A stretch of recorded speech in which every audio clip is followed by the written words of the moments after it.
The name on my passport, the name on my driver's license is George Frederick Van Patten. My pen name or sobrenombre is Jorge Cervantes. I'm a garden writer and I specialize in cannabis. I was born in Oregon, in Ontario, Oregon, a small town 60 miles due west of Boise, Idaho. I grew up there. I spent the first years of my life, went through the public school system. I remember when our PE teacher, physical education teacher, who's also the health teacher and everything, he gave us a lecture one time about this guy he knew in the Navy. And this was supposed to scare us. It made me curious. He said the guy, he would smoke cannabis and then he would smoke it right down to the end and use a bobby pin at night, smoke this. Later, shortly thereafter, he started putting heroin in his arm and he shot a longshoreman when he was AWOL.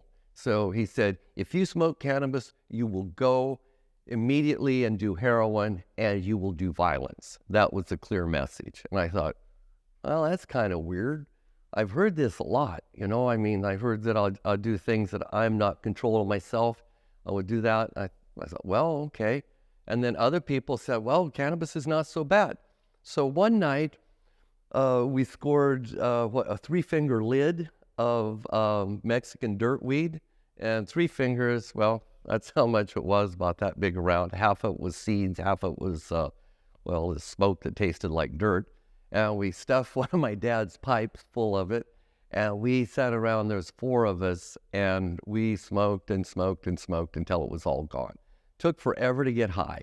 But once I was high, it was great. It was this super great feeling. I was in a movie. It was real. It was surreal.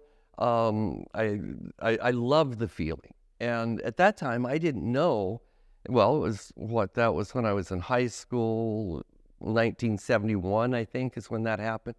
But at that time, I didn't know that there was cannabis receptors, CB1, CB2 in the body.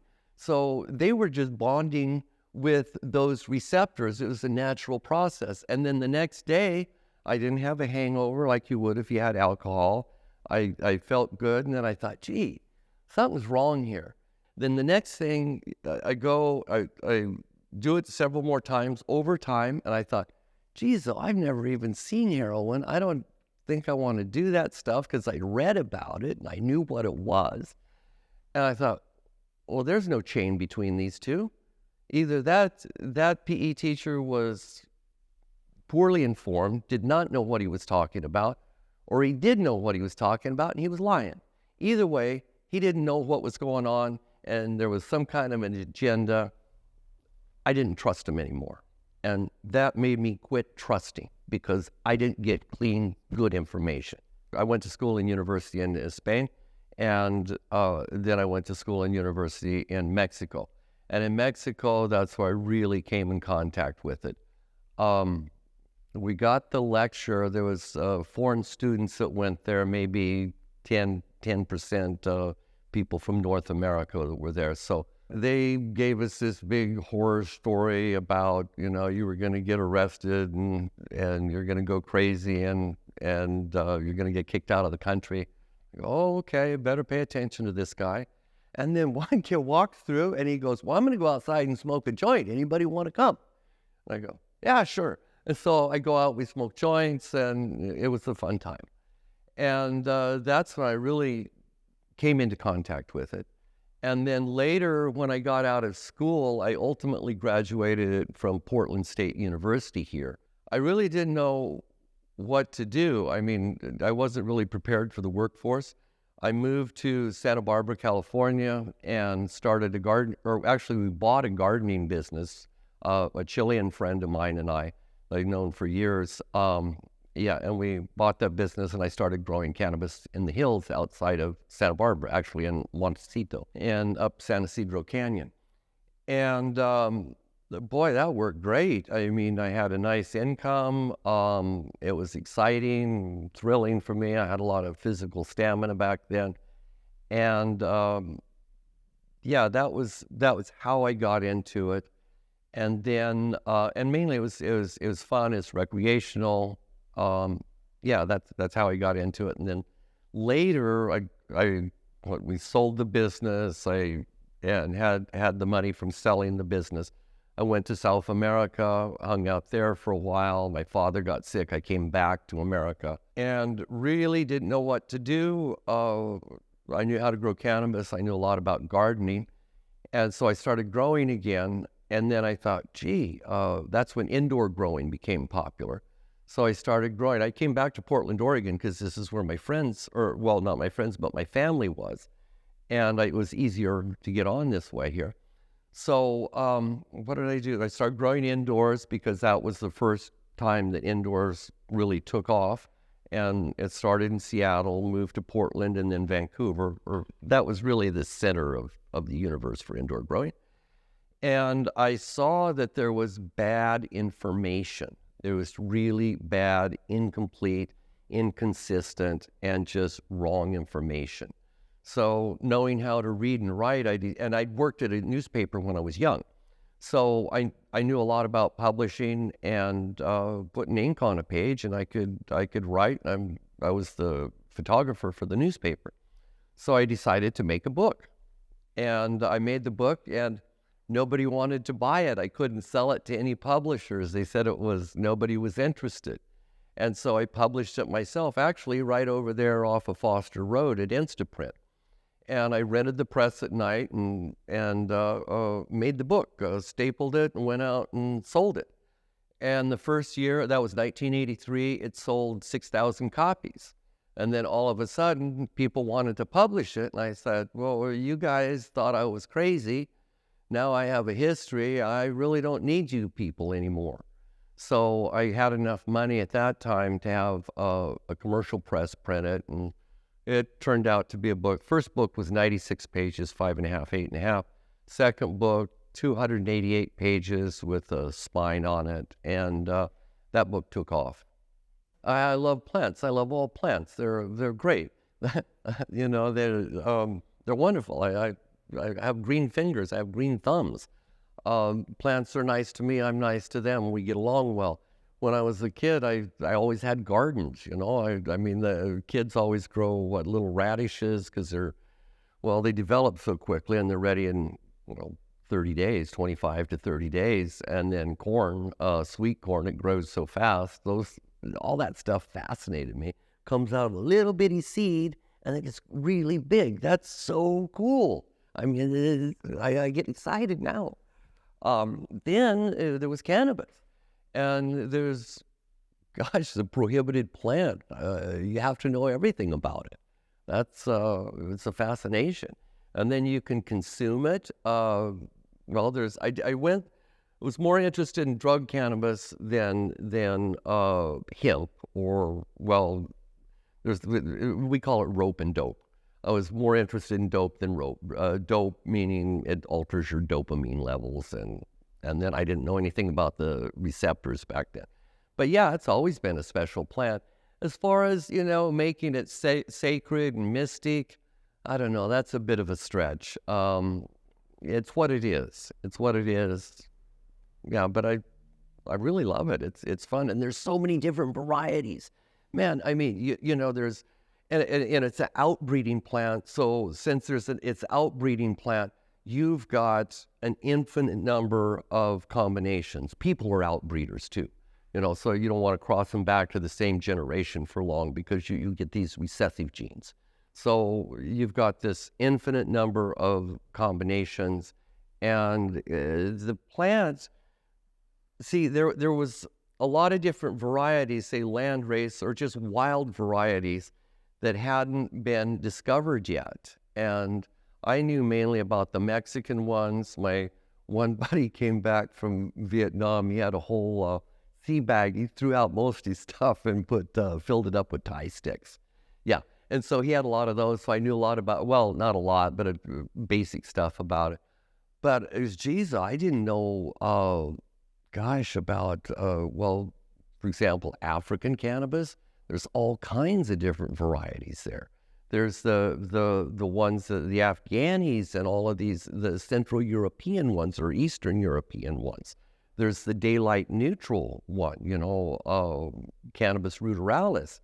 It's just been fascinating for me. I get excited thinking about it. I met Neville Schoenmaker that started the seed bank in the Netherlands, and he was the first one to really get a lot of different varieties together, varieties rather than strains. People keep using strain so much. Strain is a word that's used for lower plants with no chlorophyll and bacteria. And that's a strain, a strain of bacteria. You hear it scientific use, but a variety, that's a higher plant and it's got chlorophyll in it. So that's the main distinction. So that's why I use that word instead of strain. Anyway, but strain, they'll probably change the definition just for marijuana, I guess, or cannabis. So once I got a hold of some real fun varieties, it was a lot more to work with. But we didn't know much about breeding. It was still, we had information. Well, basically we were using techniques from the 30s to 1950s, early 50s. Now, gosh, you can look for genetic markers and you can test a lot. So things move a lot faster. I saw how it was used medicinally and everything, but the thing is, I really didn't think much about it. It didn't really cross my mind so much because nobody really talked so much about it. It was more politicized. We were still keyed off of Anslinger, the first, It wasn't the first head of the Bureau of Narcotics. He was the head of the Bureau of Narcotics. And that's when, you could go on witch hunts and make yourself a career, and that's what he did. So we were pretty much concentrated on that. You could see it was used politically to control people, really, mainly Mexicans and musicians and blacks. So I really didn't know much about the medical qualities, but I remember smoking it every time, and I had a good feeling. So, but that's all I really knew. I didn't really understand about the medicinal qualities until I moved to Vancouver, BC. And that's where I saw a big change. 1997, I moved up there. That was the height of that was like, it was a great time. That's when there was a big market for it. There was lots of growers. There was very little enforcement. I thought it'd be legal. It just made sense. And it was, Carter was president, and it looked like it was going to become legal. Then things turned right in the politics, and the war on drugs became a war on American citizens and citizens of the world. When I started, growing cannabis and stuff commercially, it was a lot of fun. It was exciting. It was dangerous. You felt good about yourself because, you're following your heart, and you know what's right, and you know that everybody else is not correct. You know that deep inside. So that felt really good. The part about, what was it like? Yeah, I was isolated a lot. I had 2 sets of friends. I had a garden store out here on what was 101st and Foster. And I just had to have sets of friends that I would deal with there and other people that knew nothing about this life. That's why the 2 names, Jorge Cervantes and George Van Patten. So, and that can get confusing and difficult. Later, it stayed like that for years. I kept publishing. I was writing for High Times. I would do feature articles and later columns.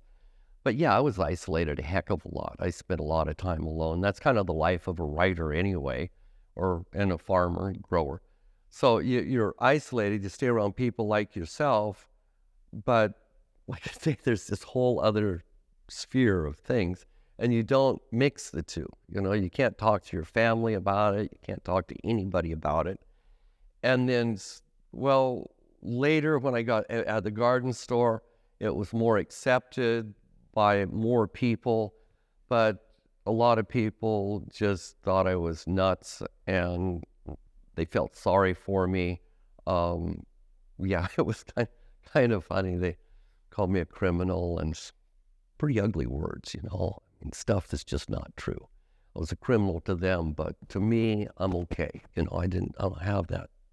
I don't feel like a criminal.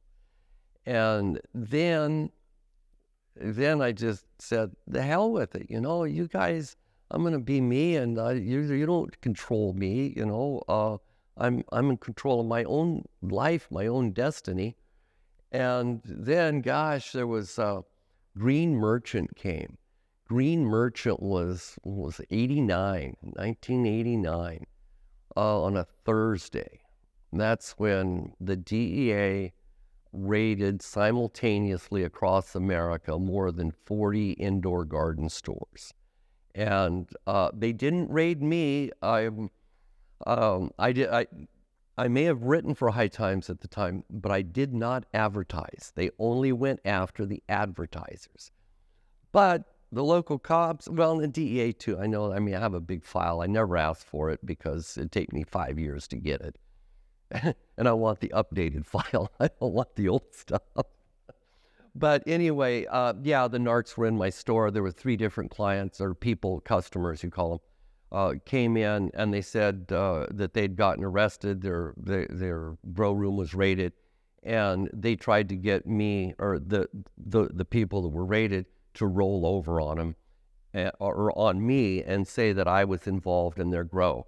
And none of them did.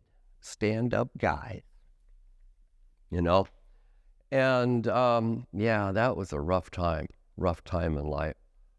It was 3 really hard years after that.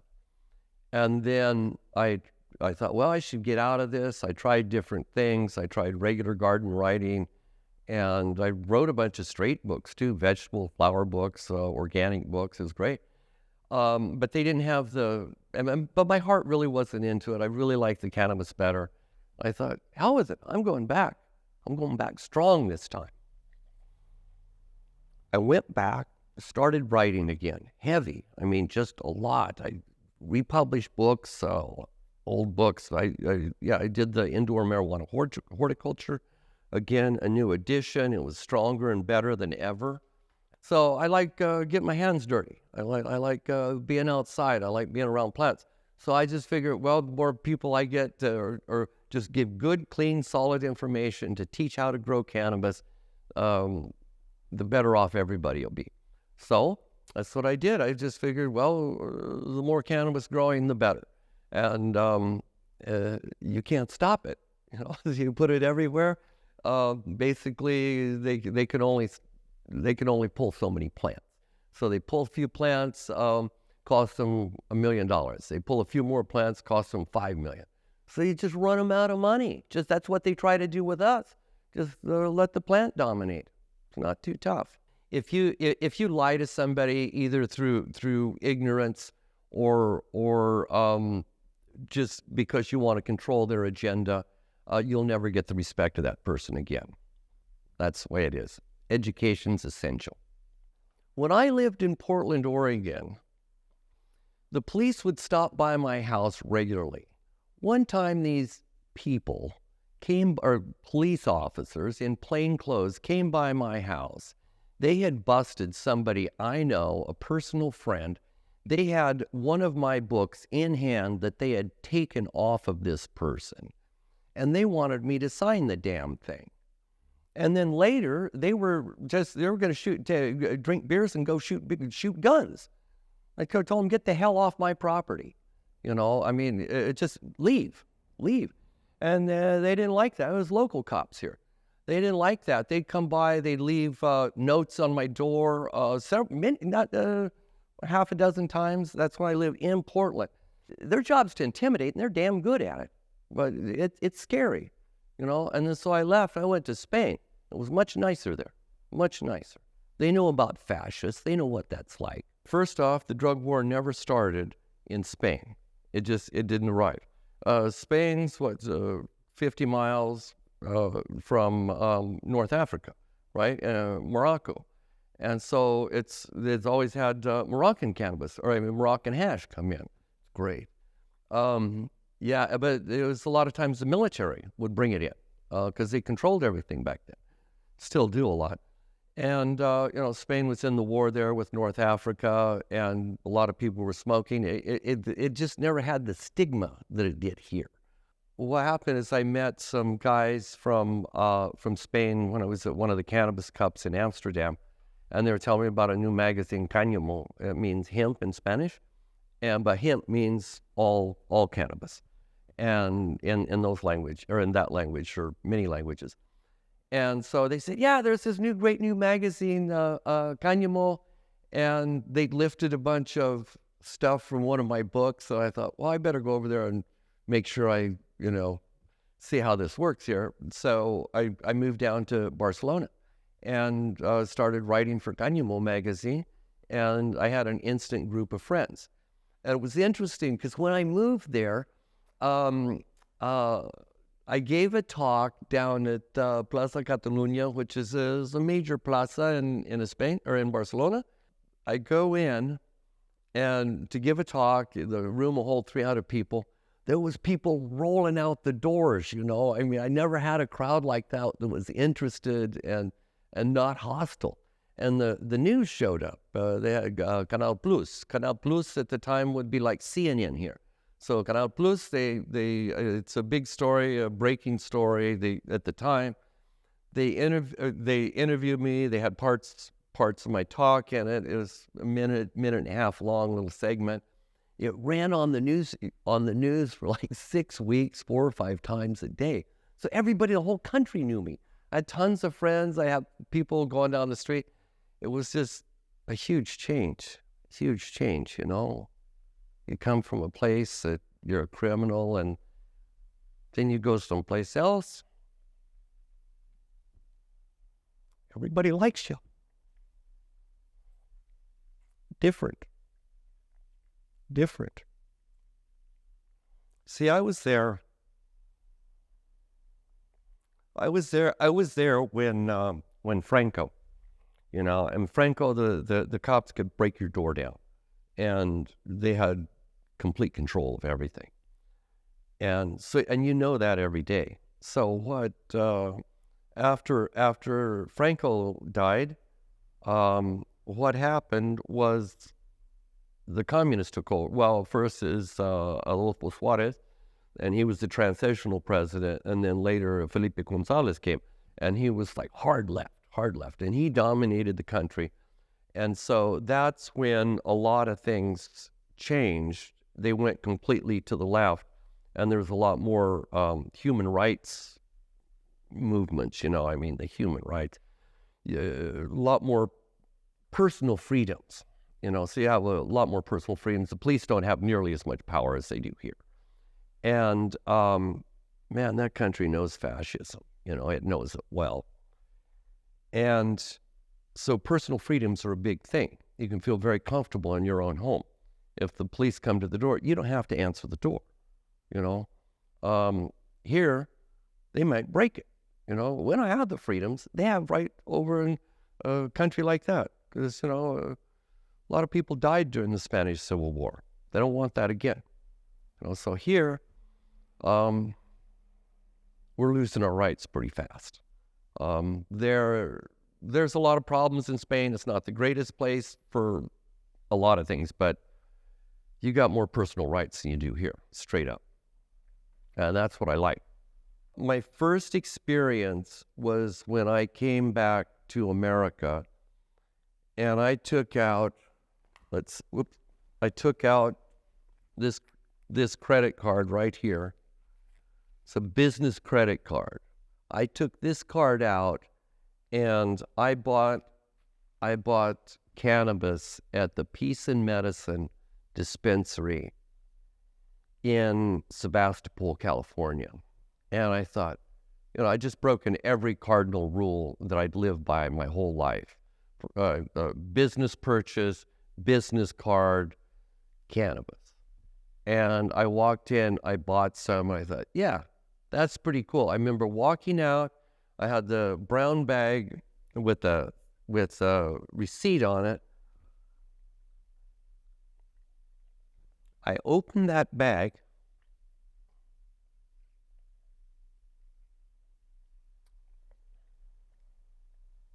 and burst into tears. I couldn't believe it. It was the first time in the country that I was born that I was able to make a legal purchase for cannabis. I didn't think that had happened. I go back there right now, and it's a big step. Big step. Yeah. And now it's over, that initial thrill. I go back to that one moment, yeah. Go back to that one moment sometimes. I'm one of many, just one guy. But there's a lot of people like me that stand up, and there's one, there's two, then there's many. And that's what makes it work. But we give each other strength. It helps. The biggest thing is, though, I think with me and my career is, man, I fell a bunch of times, and I got up, and I kept going. A lot of my friends fell, and they didn't get up because maybe they just got stomped on too hard. Maybe they spent like 9 years in jail. They had a hard time bouncing back out of that. Maybe they lost their family. Maybe the Children's Services Division took their kids. Maybe they got shot. Maybe, maybe a lot of things. There's a lot of ways to intimidate people. A lot of people fell, and, well, it's just the way it is. It's good and bad, because on one side, I get really angry when I think about all the police, and legislators and people that use the war on drugs for their own personal benefit. And they say, I was just doing my job. Well, they're lying to themselves. That's fine. You lie to yourself. Don't lie to me, because I see that. I get angry with that. And then again, I have to bury the hatchet. I have to put that hatchet down. I can't pick it up. And then I see other things like, my God, families can come back together. I remember one time, an old story happened here in Portland, Oregon. I was stupid back then. Every time I write a letter to the editor, it's published. But anyway, I've written letters to the editor, and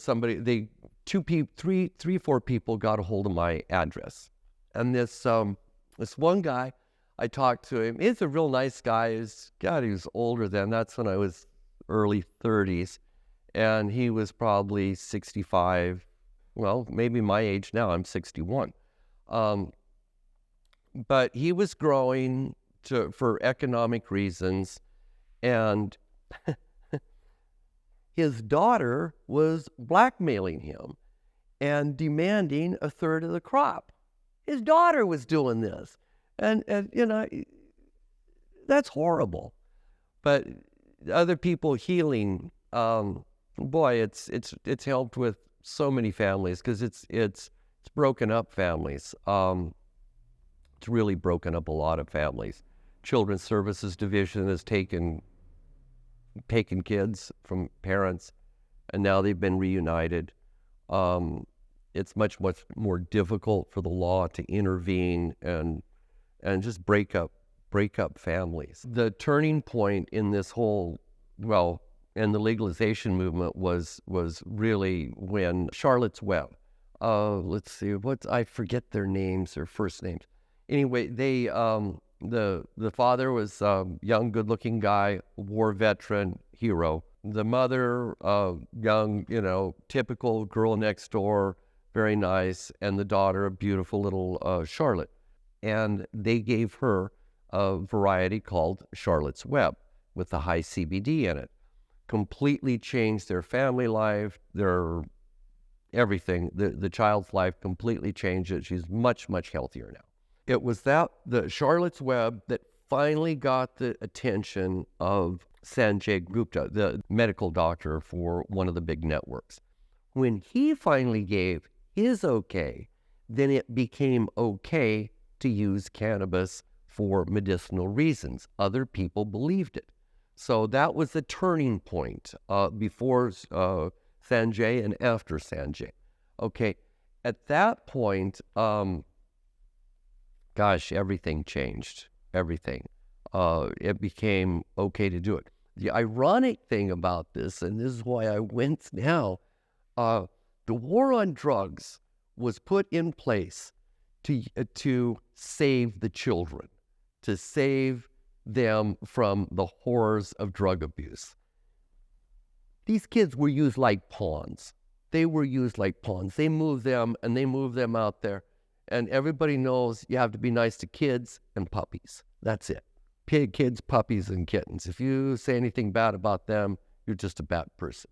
So, ironically, people that have blinders on, that only care about their own control of people, they use this issue to save the children, and they are hurting the kids.